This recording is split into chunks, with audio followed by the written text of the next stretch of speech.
ቅዱስ ለየካቲት በዛቲ ዕለት አይረፍ። ቅዱስ ኤፍሬም መታሰቢያው ነው። በረከቱ ይባረክ። በዚህችም ዕለት የጴጥሮስና የሶፊያ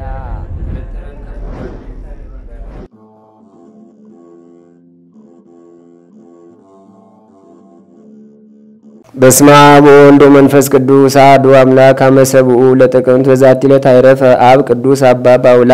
አንድ አምላክ በሚሆን በአብ በወልድ በመንፈስ ቅዱስ ስም ጥቅምት 7 በዚች ቀን ጠመው ከሚባል ሀገር የሆነ የከበረ አባት አባ ባውላ አረፈ።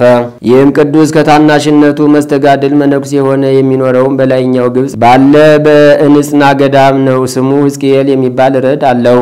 እርሱም ስለ ትሩፋቱና ስለ ተጋድሎ ምስክር ሆነ። ይህ አባ ባውላ ስለ ክርስቶስ ፍቅር ራሱን 7 ጊዜ ገድሏልና ስለዚህም መጀመሪያው ራሱን በእንጨት ላይ ዘቅዝቆ በመስቀል 40 መዓልት 40 ሌሊት እንደተሰቀለ ኖረ። ደሙም በአፍንጫው ፈሰሰ፣ ነፍሱንም አሳለፈ። እግዚአብሔርም ከሞት አነሳው። ሁለተኛም አሳዎችና አንበሪዎች እንዲበሉት ራሱን ከባህር ጨመረ። እነርሱ ግን አልነኩትም። በባህርም ሰጥሞ በብዙ ወራት ኑሮ ሞተ። ክብር ይግባውና ጌታችን ኢየሱስ ክርስቶስም ዳግመኛ ከሞት አስነሳው። ሶስተኛም ጊዜ ራሱን በአሸዋ ውስጥ ደፍኖ ሞተ። ጌታችንም አስነሳው። አራተኛም በውስጡ ስለታሞች ድንጋዮች ካሉት ረጅም ተራራ ላይ ወጥቶ ራሱን ከተራራው ላይ ወደ ታች ወርውሮ ተንከባለለ።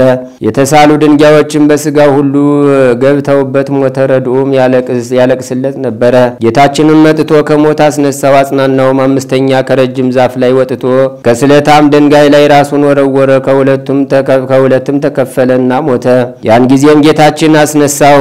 ስድስተኛ ራሱን በእግሮቹ ውስጥ 40 መዓልትና 40 ሌሊት እንዲህ ሆኖ ሞተ። እግዚአብሔርም መልአኩን ልኮ ከሞት አነሳው፣ አጽናናውም።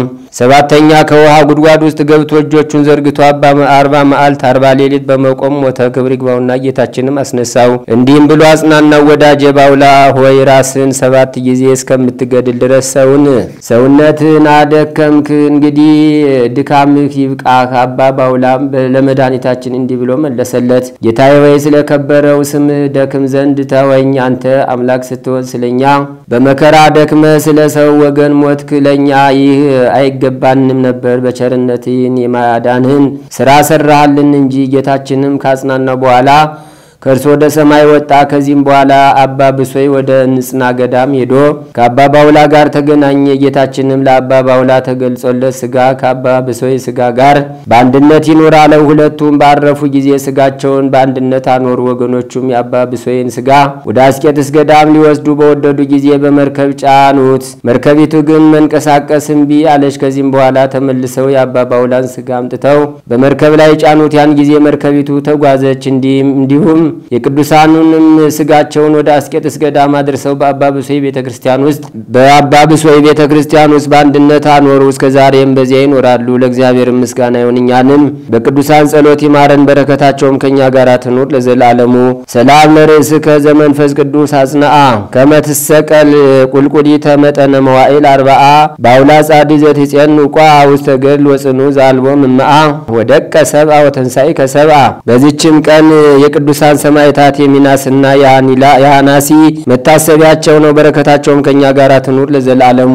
ሰላም ለሚናስ ለእግዚአብሔር ስሙ ወለሃናሲ ካልኡም ቀደምቶም ወፈድፋደ እስማየሉ ወፀኑ ወአመ ይቤሎሙ ወልዱ ብሩካነ አቡየ ንኡ ውስተ ቤተ ወይን ኪያየ ያብኡ። አንድ አምላክ በሚሆን በአብ በወልድ በመንፈስ ቅዱስ ስም ጥቅምት 8 በዚች ቀን ሽማግሌው አባ መጥራ በሰማዕትነት አረፈ።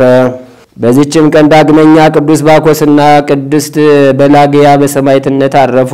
ዛቅረብኩ ማይሌታ ዘኪርያ ይላፈም ለተጸምዱ ከዘልፈ ለላ አነብቶ ወከፍ ዘንዴት የመጻፈን ተረሰይ ከግዚኦ ጸሪቀ በበለቱ ኩፈ እምላቡ ውላን ዘተርፈ ነቢያት ቅዱሳን ሐዋርያት ሰባክያን ሰማዕት ወጻድቃን ወመላእክት ጓን ደናግላዲዩ መነኮሳት ሄራን ባርኩ ጉባኤ ዛቲ መካን እስከ አረጋዊ ሊቆኖስ ሕፃን ለዘጻፎ በክርታስ ወለዛ ጻፎን ዘይደርስ ወለዛ አንበቦ ለዘተርጎሞ በልሳን አዲስ ወለዘሰማ ቃሎ በዝነ መንፈስ በጸሎተሙ ማርያም አራቂተ ኩሉም ባይ ስቡረ መሐረነ ኢየሱስ ክርስቶስ።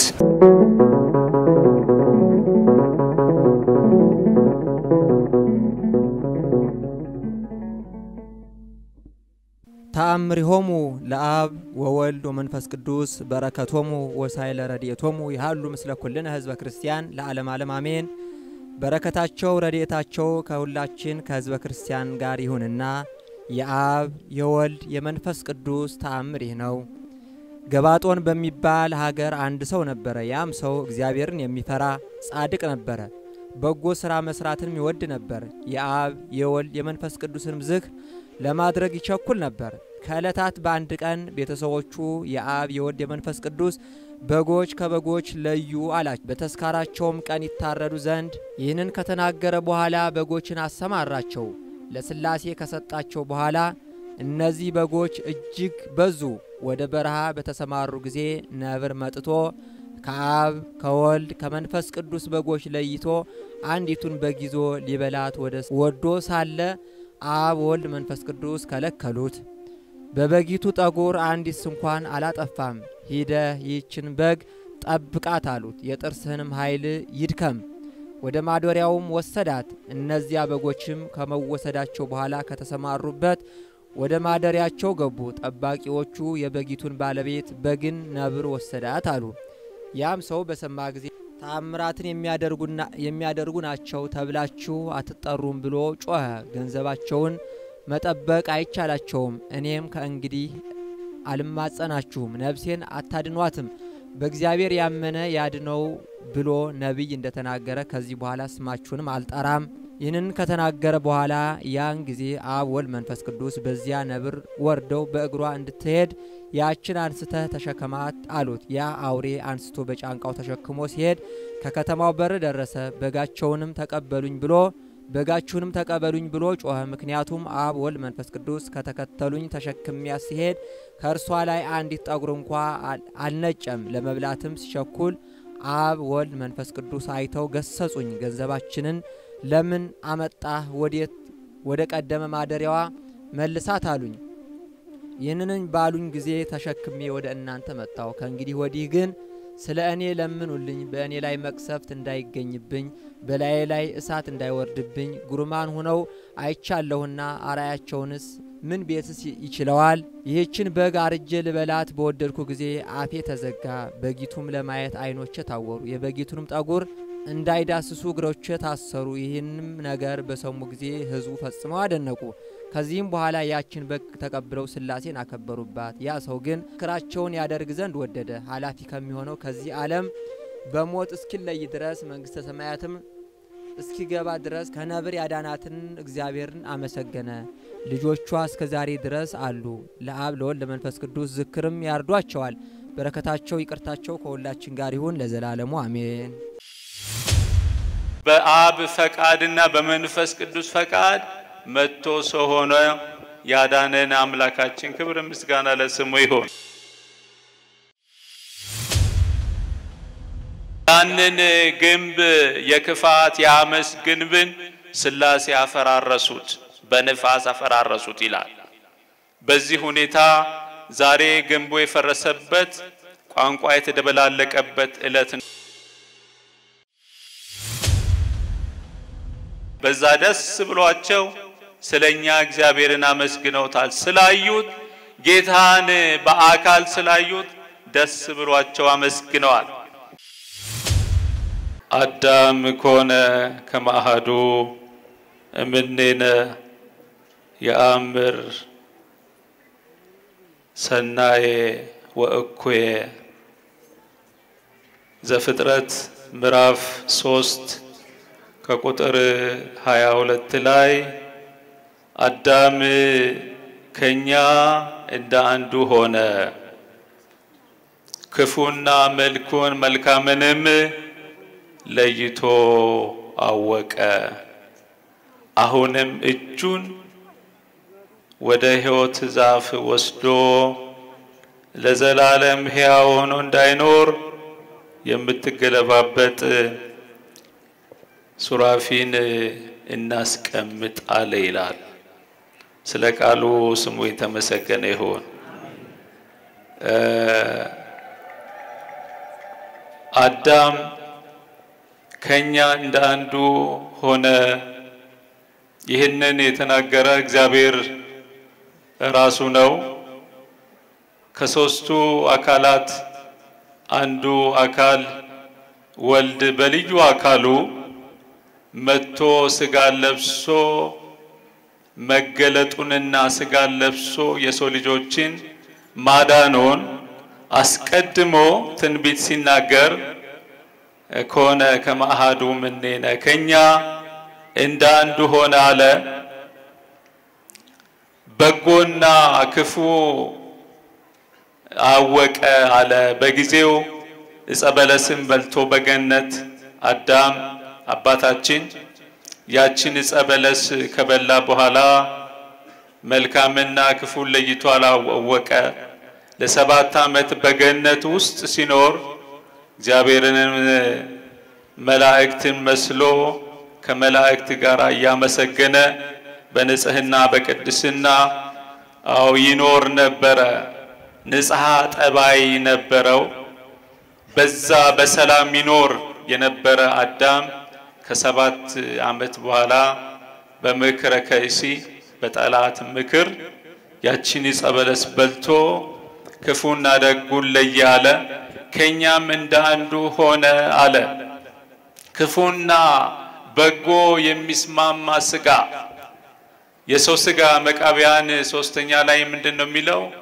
የሰው ባህሪ 10 ባህሪያት አሉ ይላል። 5ቱ የክፋት 5ቱ የበጎ 10 ባህሪያት የሰው ልጆች አሉት ይላል። መላእክት ባህሪያቸው አንድ ነው። እግዚአብሔርን ማመለክ ነው።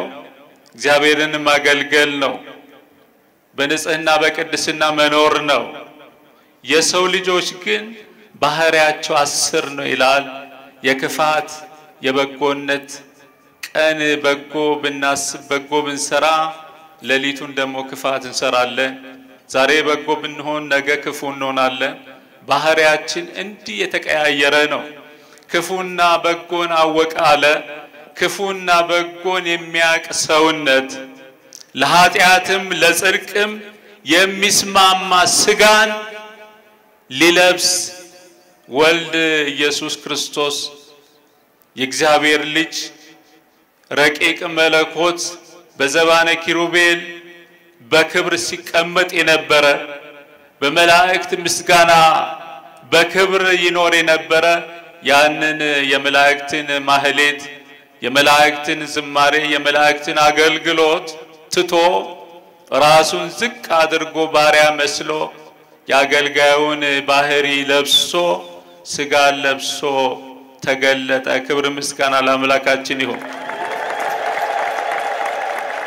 ለዚህም ቅዱስ ጳውሎስ በዕብራውያን መልእክቱ ምዕራፍ 2 ከቁጥር 14 ላይ ልጆቹ ከስጋና ከነፍስ ከስጋና ከደም ይካፈሉ ዘንድ ወዶ ሞትን ይፈሩ የነበረ በሞት ጥላ ስር ሆነው የጠላት የዲያብሎስን እስራት ፈርቶ ይኖሩ የነበሩትን ከዛ ከሞት ያድናቸው ዘንድ በስጋ እንዲሁ ተካፈለ።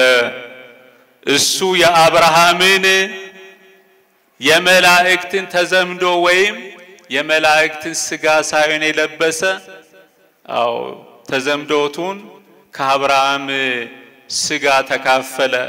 የአብርሃምን ስጋ ወይም የሱን ልጅ የአብርሃም ልጅ ወልደ አብርሃም ወልደ ዳዊት ተብሎ የዳዊት ልጅ የአብርሃም ልጅ ተብሎ ያንን ስጋ ለብሶ ከኛ ዝምድናን ተካፈለ። ዘመዳችን ሆነ፣ ወገናችን ሆነ። መላእክት ያን ጊዜ በቤተልሔም ስብሐት ለእግዚአብሔር በሰማያት ወሰላም በምድር ስምረቱ ለሰብለው አመስግነውታል። በሰማይ ለሥላሴ ምስጋና ይሁን፣ በምድርም ለሰው ልጅ ግዕዛኑ ይሰጠው ዘንድ በምድር እርቅ ተወጠነ፣ ሰላም ሆነ፣ ለሰው ልጆች ነፃነቱ ተሰጠው። ለዚህም ምድር ሰላምን አገኘች፣ የሰው ልጅ ሰላምን አገኘ ይላል ቅዱስ ዮሐንስ አፈወርቅ ሲተረጉሞ ይሄ መላእክት ለነሱ የተገኘ ነገር የለም። በሁለት ነገር መላእክት ተደስተው አመስግነዋል። አንደኛ የተደሰቱበት ምክንያቱ እግዚአብሔርን በረቂቅ መለኮት ከመቤታችን በብስራተ ገብርኤል ከስጋዋ ስጋ ከነፍሱ ነፍስ ነስቶ ሲጸነስ በማህፀኗ መጋቢት 29 መላእክት አላዩትም ነበር፣ ሊያዩትም አይችሉም ነበር። ረቂቅ ነው። በሁለት ክንፋቸው እግራቸውን በሁለት ክንፋቸው ፊታቸውን በሁለት ክንፋቸው ይበሩ ነበር ያንን ማየት የማይችሉት መለኮት ያ ረቂቁ መለኮት ግዙፍ ስጋ ለብሶ በቤተልሔም ተገለጠና ታየ በዛ ደስ ብሏቸው ስለኛ እግዚአብሔርን አመስግነውታል ስላዩት ጌታን በአካል ስላዩት ደስ ብሏቸው አመስግነዋል በሌላም በኩል ደግሞ ለኛ እርቅ ሰላም ስለሆነ ሰባት መስተጻረራ ሰማይና ምድር መላእክትና የሰው ልጅ ነፍስና ስጋ ታርቀዋልና እግዚአብሔርና ሰው ታርቀዋልና ሰማያት ለእርቅ ለሰላም ለምህረት ተከፍተው መላእክት ምሕረትን ይቅርታ ለሰው ልጆች ሊያመጡ ሰማያት በይቅርታ በምህረት በእግዚአብሔር ቸርነት ተከፍተዋልና መላእክት አመሰገኑ ተሰምዶቱ ዝምድናው ከኛ ጋር ስለሆነ ስለዚህ የተወደዳችሁ ምእመናት ሊቃውንቱ ሲያመሰግኑ ያደሩት ወልድ አብ አንድያ ልጁን ውረድ ተወለድ ብሎ ልጁን ላከ ሄደ አንተ ቤዛ ሁናቸው ዘመድ ሁናቸው ከሞት ወደ ሕይወት መልሳቸው ብሎ የገዛ አንድያ ልጁን ላከ እስመ በፈቃዱ ወበሰምረታቡ ወመንፈስ ቅዱስ መጻ ዋዳነን እንዳለ በራሱ ፈቃድ በአብ ፈቃድና በመንፈስ ቅዱስ ፈቃድ መጥቶ ሰው ሆነ ያዳነን አምላካችን ክብር ምስጋና ለስሙ ይሁን በዛሬው ዕለት አንደኛ የወልድ የኢየሱስ ክርስቶስ መወለድ ሰው መሆን ምስጢርን ቤተክርስቲያናችን ከልደቱ ጋራ የሥላሴን በዓል ታከብራለች ሁለተኛው እንጻ ሰናኦር የፈረሰበት ዕለት ነው በዘፍጥረት ምዕራፍ 11 ከቁጥር 1 ላይ ኖ ወይቤ እግዚአብሔር ነው ንረድ ወንካው ነገሮም ለከለዳውያን ኖ ንውረድ የከለዳውያንን የባቢሎንን ቋንቋ እንደባልቀባቸው አለ ይላል ቋንቋ የተደበላለቀበት ዕለት ቋንቋ የተለያየበት ዕለት ነው ዛሬ በዘፍጥረት ምዕራፍ 11 ከቁጥር 1 ላይ እንደዚህ ይላል ምድር አንድ ንግግርና አንድ ቋንቋ ነበራት ይላል አንድ ንግግር አንድ ቋንቋ ምድር ነበራት ነገር ግን ከጥፋት ውሃ በኋላ የሰው ልጆች በምድር መብዛት ሲጀምሩ ተንኮልን አሰቡ ይላል ስማችንን እናስጠራ ታላቅ አዳራሽ ወይም ግንብን እንገንባ ብለው አሰቡ ይላል የሰው ልጅ እጅግ ለእግዚአብሔር የማይመች እንደ ሰው ልጅ ክፋት የለም በዘፍጥረት ምዕራፍ 7 ከቁጥር 1 ላይ የሰው ልጅ እጅግ ክፉ ነው እግዚአብሔር ሰውን በመፍጠሩ ተጸጸተ ይላል መንፈሴ በሰው ልጆች ላይ አያድርም ሰው እጅግ ክፉ ነው አለ እጅግ የሰው ልብ ማን ያውቃል እጅግ ክፉ ነው ይላል ትንቢተ ኤርምያስ ምዕራፍ 16 ላይ የሰው ልጅ ለእግዚአብሔር አይመችም እግዚአብሔር በባህሪው ጻድቅ ነው ባህሪው ንጹህ ነው ኃጢአት አይስማማው እኛ የሰው ልጆች ከለበስነው ስጋ ያን ንጻ ጠባይ ካጣን በኋላ በነፍስም በስጋም በህሊናም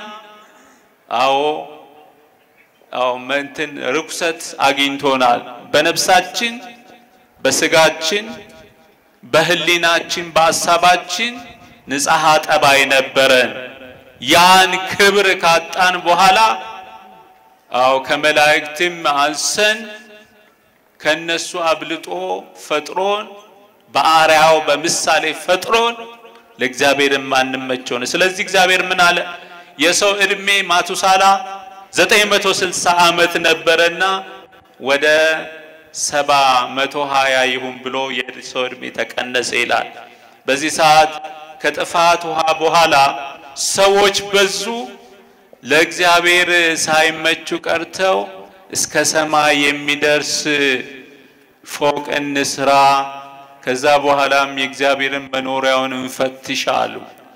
ዛሬም የእግዚአብሔርን መኖሪያውን ተጠበብን የተባሉ ሳይንቲስቶች የማይፈትሹት የለም። ወደ ላይ ወደ በመንኮራኩር እየሄዱ ብዙ ነገር እያደረጉ እግዚአብሔርም እየታዘበ ዝም ብሎ እያያቸው በዛን ሰዓት ያንን ጡብ ሰሩ፣ ትልቅም ፎቅ ገነቡ ይላል። እግዚአብሔርን ኑ እንውረድ አለ ይላል። እግዚአብሔር ከቦታ ወደ ቦታ የሚመላለስ አምላክ አይደለም። ሙሉ በኩልህ ነው። ቅዱስ ዳዊት በመዝሙር 139 ላይ አይቴ አሐውር መንፈስከ ዋይቴ ጎይ እምቅድመ ገጽከ እመኒ አረግኩ ውስተ ሰማይ እየኒ አንተ ወመኒ ወረድኩ እስከ ቀላይ እየኒ ሀሎከ ከመንፈስ ወዴት ሄዳለሁ? ካንተ ፊት ወዴት እሸሻለሁ? ወደ ሰማይ በወጣ እዛ አለ፣ ወደ ምድር ቢወርድ እዛም አንተ አለ። ክንፍም በክንፍም እየበረርኩ ወደ ጽንፍ ወደ ቀላያት ወደ ጽንፍም ቤት አንተ አለ። አንተስ አንተክም አንተ ያው አንተ ነህ። የትም ቦታ ሙሉ በኩልህ ነህ፣ ሁሉም የሞላ አንተ ነህ አለ። ክብር ምስጋና ለአምላካችን ይሁን።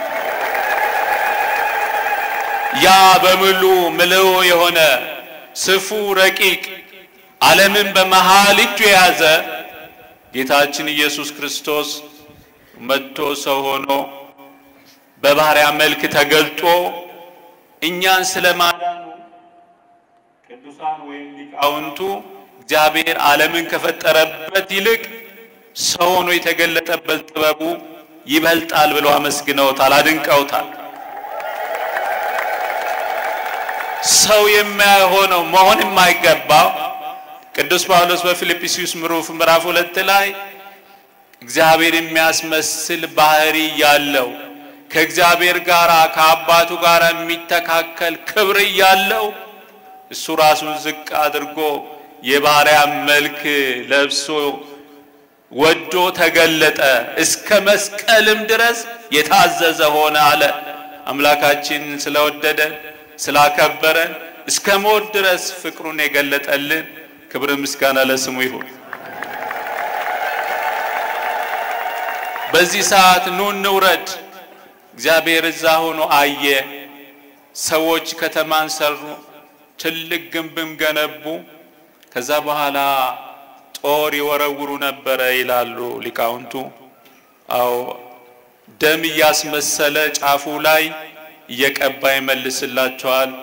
አብን አገኘን፣ ወልድን አገኘን፣ መንፈስ ቅዱስን አገኘን እያሉ በዚህ ዘባበቱ ነበረ።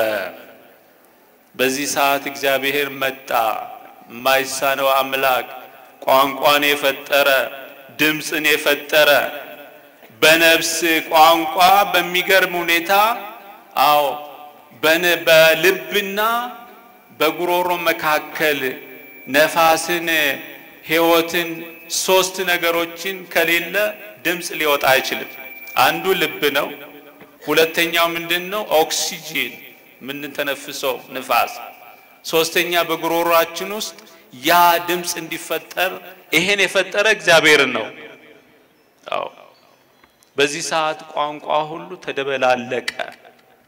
ቋንቋዎቹ ይሄ ህዝብ በእኔ ላይ ያመፀ እኔን የተገዳደረኝ የኔን ማህደሪያ የፈተሸ አው ቋንቋው አንድ ስለሆነ አይደለምን ብሎ ስላሴ ቋንቋቸው እንደበላለቁ ይላል። በዚህ ሰዓት ጭቃ አምጣ ሲባል ድንጋይ ያመጣል፣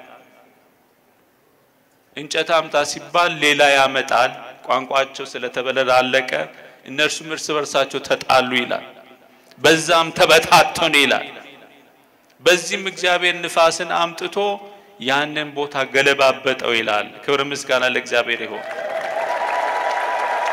የኃጢአት ግንብ፣ የክፋት ግንብ፣ ያለመታዘዝ ግንብ የፈራረሰበት ዕለት ነው። ትልቁ ነገር ከጌታችን ከኢየሱስ ክርስቶስ ልደትና ከሱ መምጣት ጋራ ተነጻጻሪ የሚያደርገው የኃጢአትን ግንብ ለ5500 ዘመን ዲያብሎስ የገነባውን የጣዖት የክደት የርኩሰት የኃጢአት የክደት ያለመታዘዝ ግንብን ሊያፈርስ ወልድ ኢየሱስ ክርስቶስ ሰው ሆኖ በቤተልሔም ተገለጠ። ምስጋና ለስሙ ይሁን። ያንን ግንብ የክፋት ያመስ ግንብን ሥላሴ አፈራረሱት፣ በነፋስ አፈራረሱት ይላል። በዚህ ሁኔታ ዛሬ ግንቡ የፈረሰበት ቋንቋ የተደበላለቀበት ዕለት ነው። የተወደዳችሁ ምእመናን ምእመናት እኔና እናንተ ለእግዚአብሔር አገልጋይ እግዚአብሔርን ልናመሰግነው ክብሩን ልንወርስ ስሙን ልንቀድስ ተጠርተናል። በልዩ አጠራሩ ወልድ ጌታችን ኢየሱስ ክርስቶስ የኛ ዘመድ ሆኖ ጠርቶን በቤቱ እንድንሰበሰብ እንድናገለግለው ሥጋውን እንድንበላ ደሙን እንድንጠጣ ጋብዞናል። በዚህ ሕይወት ያኑረን። ቅዱስ ጳውሎስ በገላትያ ምዕራፍ 5 ከቁጥር 17 ላይ እንዳስቀመጠ የሥጋ ሥራና የመንፈስ ሥራ የሚለውን አስቀምጧል። እኛ በመንፈስ ልንኖር እግዚአብሔር ጠርቶናል። በሥጋ እንድንመላለስ አልተፈቀደልንም። ሥጋ በመንፈስ ላይ መንፈስ በሥጋ ላይ ያምጻል ይላል። ሥጋ በመንፈስ ላይ መንፈስም በሥጋ ላይ ያምጻል። ስለዚህ እናንተ የምትወዱትን ልታደርጉ አልተጠራችሁ። የወደዳችሁን እንድታደርጉ የሥጋችን መሻትን እንድትፈጽሙ አልተጠራችሁም። የሥጋ ሥራ ርኩሰት፣ መዳራት፣ ጣዖት ማምለክ፣ መናፍቅነት፣ ምቀኝነት፣ ሟርት፣ መግደል፣ ስካርነት፣ ዘፋኝነት እያለ ወደ 15 ነገሮችን ይዘረዘራል። የመንፈስንም ፍሬም ደግሞ እንደዛው ይዘረዘራል። እና ስለዚህ ያ ግንብ የተባለ ዛሬ በሕይወታችን ግንብ ሆኖ የኃጢአት ግንብ ሆኖ ክርስቶስ ሰው ሆኖ እኛን ከኃጢአት ነፃ ካደረገን በኋላ እንደገና ወደዛ ወደ ባርነት ልንመለስ አይገባም። ክርስቶስ ነፃ እንድትሆኑ ነፃነት እንድታገኙ እነሆ በመገለጡ ነፃነትን ሰጥታችኋል። ወደዛ ወደ ቀድሞ ኃጢአት ወደ ባርነት አትመለሱ ይላል። ስለዚህ አምላካችንና ጌታችን ኢየሱስ ክርስቶስ ከባርነት ከሞት ነፃ አውጥቶን በቅድስና በንጽህና እንድንኖር ስለጠራን በዚህ ሕይወት ራሳችን ጠብቀን እንድንኖር መልካም ፈቃዱ ይሁንልን። ያስተማረን የመከረን አምላክ ክብር ምስጋና ይግባው። ወስብሐት ለእግዚአብሔር። ኢየሱስ ክርስቶስ የሰማነውን በልቡናችን ይጻፍብን፣ ከቅዱሳን ረድኤት በረከት ያሳትፈን። የሰላም አምላክ ሰላማዊ ኢየሱስ ክርስቶስ ሰላም አሳድረህናልና እናመሰግናለን። ሰዓተ ማልቱን ባርከ ቀድሰ ሰላም ቀን እንድታውለን ቅዱስ ፈቃድ ይሁንልን። አጽራረ ቤተ ክርስቲያንን አስታክስልን። ቅዱስ ተዋሕዶ ሃይማኖታችን በቸርነትህ አስፋልን አብዛልን። የሰላም አምላክ ሀገራችንን በጽኑ ሰላም ጠብቅልን፣ ሕዝቦቿን በአንድነት አበርታልን። ሰላምህን ስጠን አምላካችን። ሰላም ቀን እንድታውለን ቅዱስ ፈቃድ ይሁንልን። አቡነ ዘበሰማያት ይትቀደስ ስምከ ትምጻእ መንግሥትከ ወይኩን ፈቃድከ በከመ በሰማይ ከማሁ በምድር ሲሳየነ ዘለለ ዕለትነ ሀበነ ዮም ወኅድግ ለነ አበሳነ ወጌጋየነ ከመ ንሕነኒ ንኅድግ ለዘአበሰለነ የታብአነ እግዚኦ ውስተ መንሱት አላ አድኅነነ ወባልሐነም ኩሉ ኩይስ መዚአከ ይእቲ መንግሥት ኃይል ወስብሐት ለዓለመ ዓለም።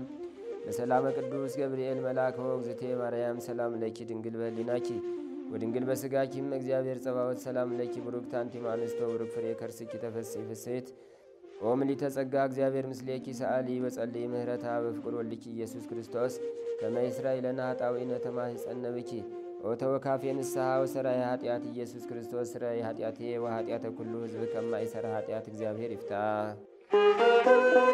ንቁ ሚዲያ ለተመልካቾቹ ከሚያደርሳቸው ዕለታዊ ሳምንታዊና ወርሃዊ ዝግጅቶች መካከል የየዕለቱን ስንክሳር ወርሃዊና ዓመታዊ የቅዱሳን ገላትና ድርሳናትን በኢትዮ ማህበር የዩቲዩብ ቻናል ያቀርባል።